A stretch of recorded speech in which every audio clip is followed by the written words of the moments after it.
There were times when I wanted to distance myself from my parents. When we went somewhere as a family, it was okay to walk a little bit in front of them, and it was okay to walk a little bit behind them, but you never wanted to walk with them. In case they would say something or do something that might embarrass you. In horror of horrors, your friends might see it, and your reputation would be forever ruined, and you would be a social outcast.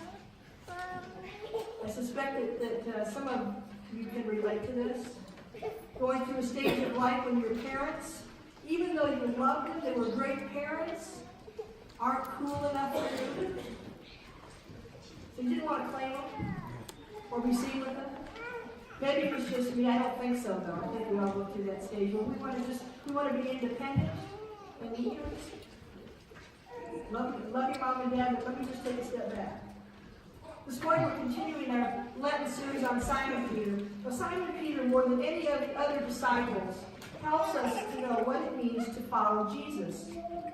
He's our role model, so to speak. He tries his best to be faithful. He leads. This is what he did. He left his own life in order to follow Jesus. He gave up everything. Peter, out of all of the disciples, was the only one who could get out of the boat and walk on water. Because he wanted to be like Jesus. He makes this wonderful confession of faith. Says, Jesus, you're the Christ, the Son of the living God. So he gets some things right. He tries to be faithful. But as we've discovered, he's not perfect. In fact, he's far from perfect. In fact, you might even say he's flawed in a lot of ways. He doesn't get things right. He doesn't think things through. Sometimes he's impulsive. Sometimes he gets angry easily. He gets confused about things. He doesn't really understand what's happening all the time. But if we think about it, Simon Peter represents us. Doesn't he like him? We try to be faithful. We try to follow Jesus. But often we fail to measure up. Sometimes we just plain mess up. In the scripture reading for this morning, Simon Peter does something that even he would consider to be his greatest failure. What he does is he denies knowing Jesus.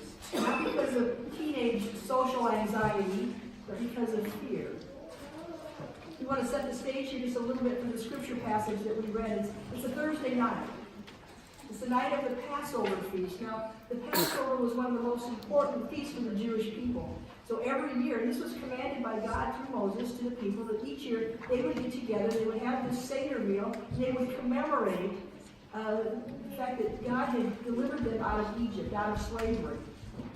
So each Passover feast, it was about remembering that event. And so here's Thursday night. Jesus and his disciples, they're also celebrating the Passover together. Jesus has told Peter and John, Simon, Peter, and John, go get a place, go get your stuff ready. I've got an upper room reserved.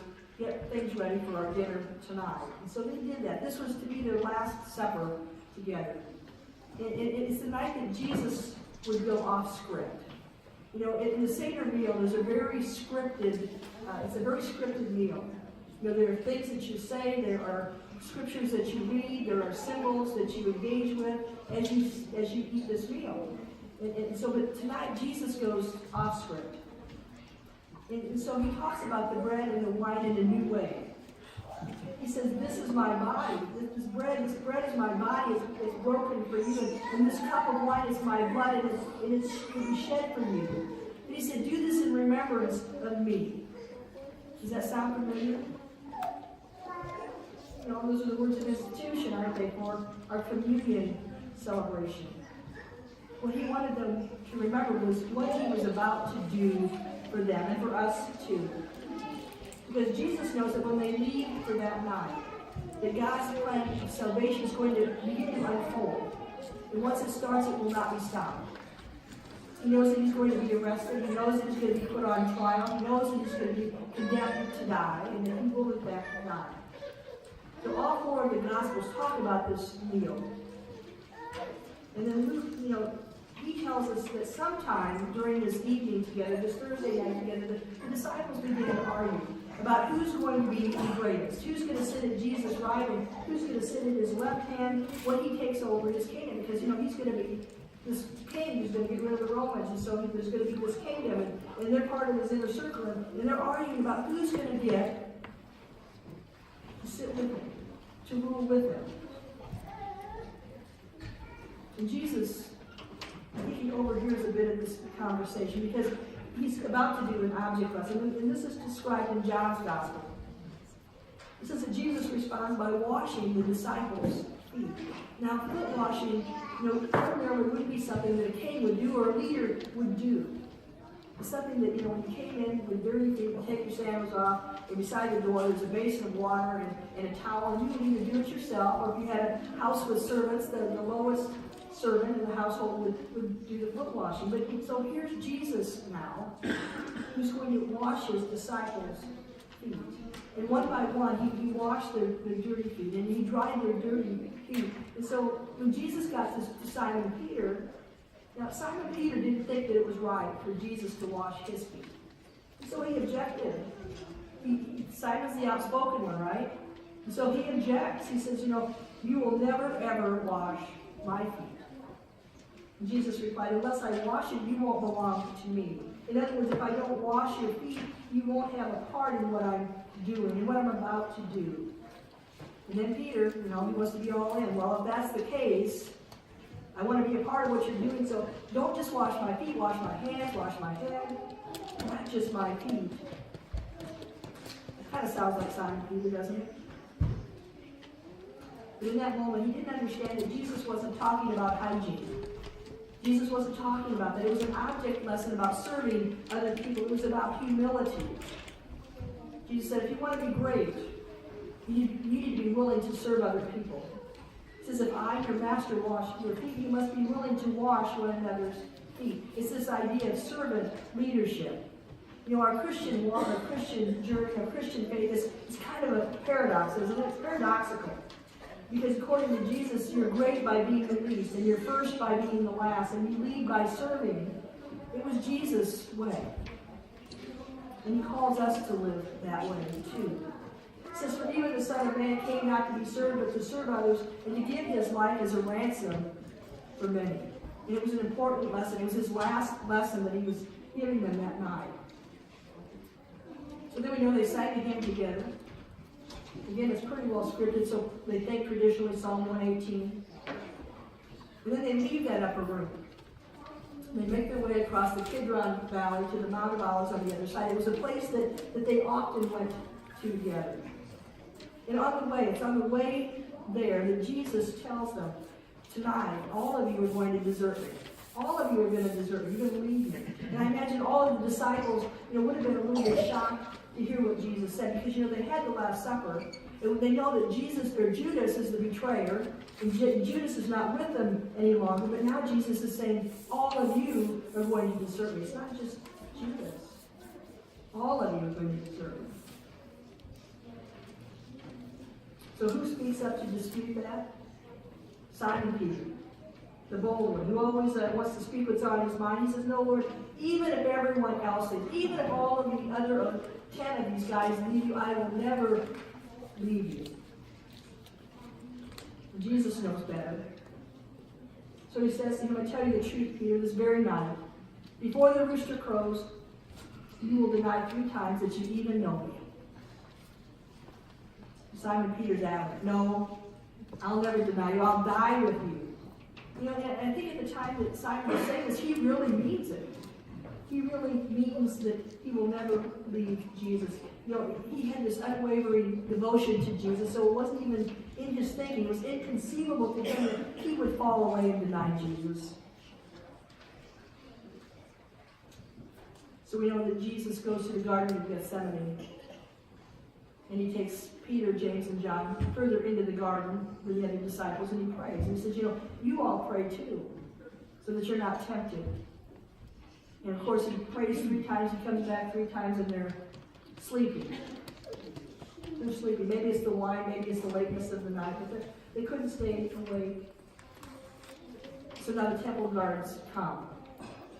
And I think Peter, wanting to be brave, wanting to put action to his words that he would never deny Jesus, that he would die with Jesus, well, he took a sword with him and he pulls it out.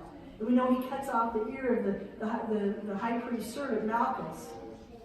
I think he wants to back up his words with some action. I'm willing to die with you, Jesus. See, I've got my sword. Jesus tells him to put it away. His aim wasn't very good anyway, because he only got the ear. And Jesus, we know, heals the man's ear. Then when Jesus is arrested, his prediction comes true. He finds himself alone. He has, in fact, been deserted by all of them.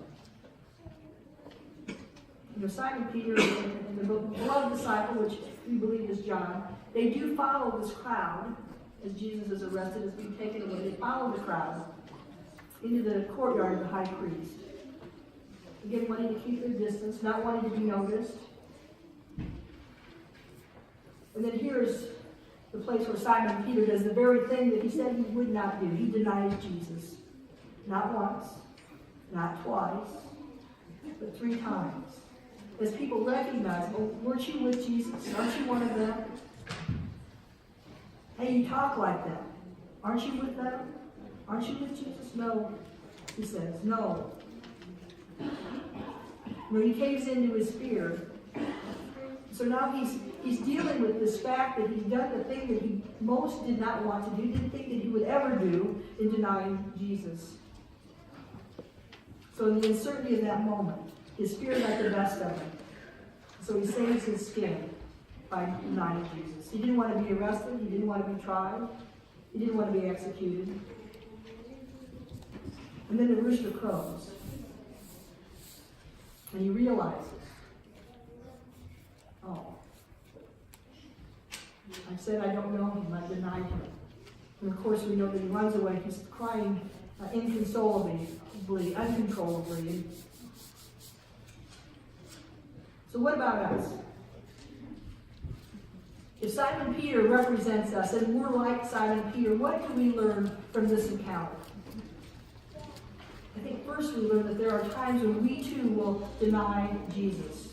Not in the same way that Simon Peter did, especially in our country, because we're not threatened because of our religion. We don't face physical threats because of our religion. But we can deny Jesus in other ways.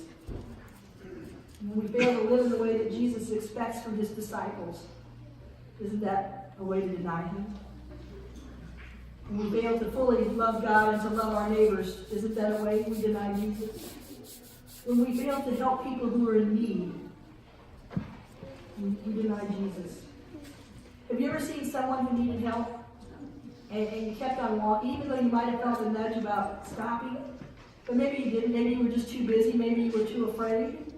And you just kept on going. You just couldn't bring yourself to stop and help. What about when people can't even tell we're Christian? You know, we come to church on Sunday mornings, but Monday through Saturday it looks very different in our lives. Maybe we just try to blend in. It's like we're undercover Christians. Or maybe we just want to be Christians around other Christians. Maybe just on Sunday morning. I don't know. There's a story about a young man. He came from a good Christian family, and he went off to college. The college was some distance away from home. And so several months later, at the Christmas break, he comes home, and his mom, she does the mom thing, she starts quizzing him, about his experience at school. How his classes were going. Did he make some new friends? Did he find a new church? And then one of the questions that his mom asked him was whether he was able to live out his faith. Do people make fun of you? Are you able to live out your faith? Those college campuses with all the drinking and partying, was he able to stay the course?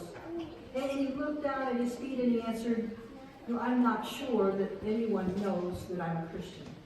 Isn't that sad? I'm not sure that anyone knows I'm a Christian.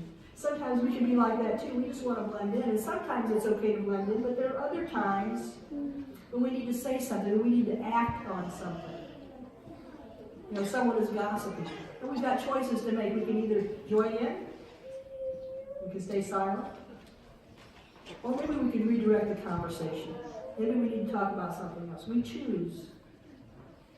How does our faith help us to understand the choices that we make. If someone is being mistreated, we can blend in. We can stay quiet, or we can say something. Maybe we meet someone who needs prayer. And we know that they do. And so what do? We just stay quiet? Or do we offer to pray with them? If we meet someone who's alone or someone who needs help, we can either step up or walk away. You get the point. When we live our lives fully the way that Jesus intends us to live as his followers, as his disciples, then we're acknowledging him. If we try to blend in, if we don't help in the places where we're called to help, then maybe we're denying Jesus. And it's every bit as the same as what Peter did. I don't know you, Jesus. I'm not going to follow you, Jesus. Every Sunday after the benediction, I say, go and be the church. Go and be the church. And here's why. Because when the worship service ends on Sunday morning, the church leaves the building. The church leaves the building. Unless you all want to stay and reside here, you are the church. You leave the building. You are the church of Jesus Christ. And when you walk out that door, you represent him. So we have a choice. We can blend in. We can deny him. Or we can live in the ways that he calls us to live. The second thing I think we can learn, and we'll talk more about this next week, is that the worst thing in our lives is not the last thing. Even though we've messed up, and Peter messed up a lot, but the worst thing is not the last thing. There's always redemption.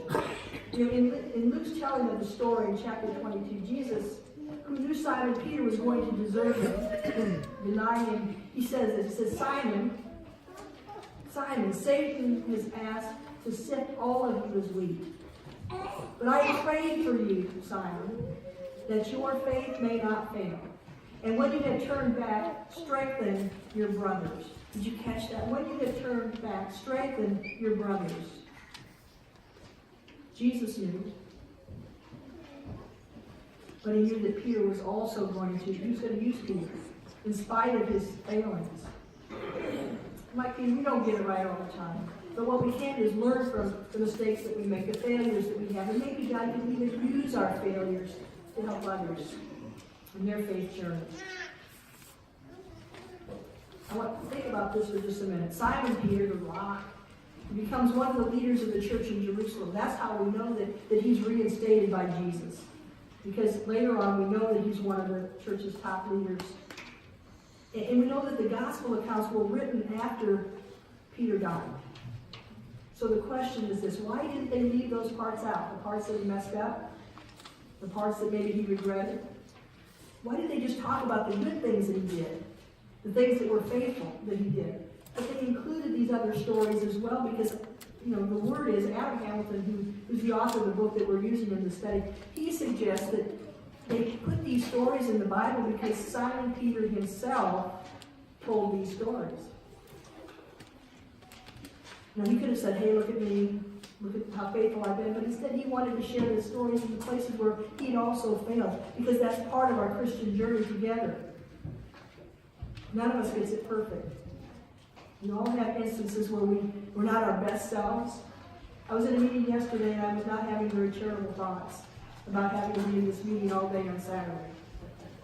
It just wasn't.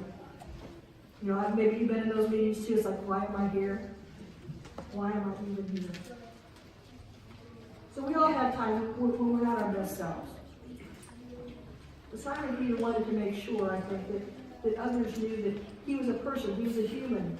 He had his good times where he got it right, and he had other times when he didn't so much. He knew that there would be times of trials and testing, times of out-and-out fear and failure, and we all have those moments too. As a pastor, I sometimes have people come to me and want to meet with me, something that they've done, something that they regret, something that they're even ashamed of, something that they can't outdo or undo, and they aren't sure how to move past it. So I think that in Simon and Peter were encouraged not to give up. Yes, we learn from our mistakes, but we don't want to let our past failures and regrets keep us from following Jesus. We might need to repent, ask for forgiveness if we need to. But the important thing I think we learned from Simon Peter is to stay the course, stay on the journey, try your best to be faithful, and to keep growing as one who follows Jesus. Knowing that when you mess up from time to time, and you will, that there will be grace. And we'll learn next week. Next week we'll learn how Jesus restores Simon Peter and helps him to move past this terrible failure. So Simon Peter's story reminds us that there is grace and forgiveness available to us as well. Friends, let's pray. Heavenly Father, you call us to be your disciples, to follow Jesus as best we can, to try to be faithful. But Lord, we need your help to stay the course. We need your help to follow more closely. We need your help to make good choices in our day-to-day living so that we don't just blend in. But people will see us and they'll know. They'll know that we follow Jesus. It's in his name that we pray. And all of God's people say, Amen.